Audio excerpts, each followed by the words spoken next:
One of Christiansburg's busiest stretches of road is about to look a whole lot different. Then don't expect it to happen quickly. Yeah, changes to the intersection where North Franklin Street meets the bypass could take at least a year to finish. 10 News reporter Taj Simmons joins us now live in Christiansburg. Taj, you saw how this road is a problem firsthand today, didn't you?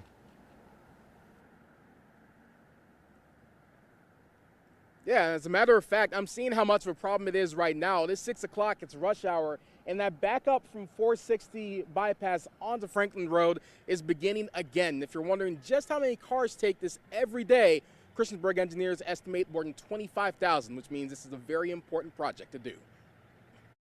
Doug Caney lives a calm, retired life in this Christiansburg neighborhood. But just a few blocks away, the Franklin Road 460 interchange has left some drivers with a short fuse. I know Town Council is trying to do the best they can for us working with VDOT. So I'm hoping that the changes will be good for us. The changes start next month. Crews will dig in on an $8.5 million redesign to the intersection by removing the road and adding traffic lights, which may bring some temporary headaches to drivers like Caney. I'd really like to be on vacation for the next maybe 5 or 6 months if that would help and be out of the area, but that's not a possibility. By the time it's finished, it will look like this. The two exit ramps will no longer merge together as one, and another traffic light will be added down the road at the Waffle House. However, work will likely take a year or more, and lanes will be reduced when the orange cones are out. But Caney says it's worth it if this intersection becomes less of a burden.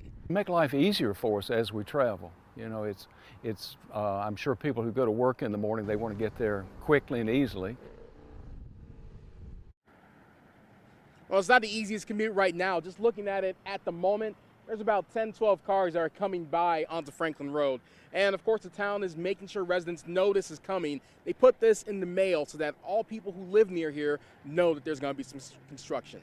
For now, reporting live in Christiansburg, Taj Simmons, 10 News, working for you.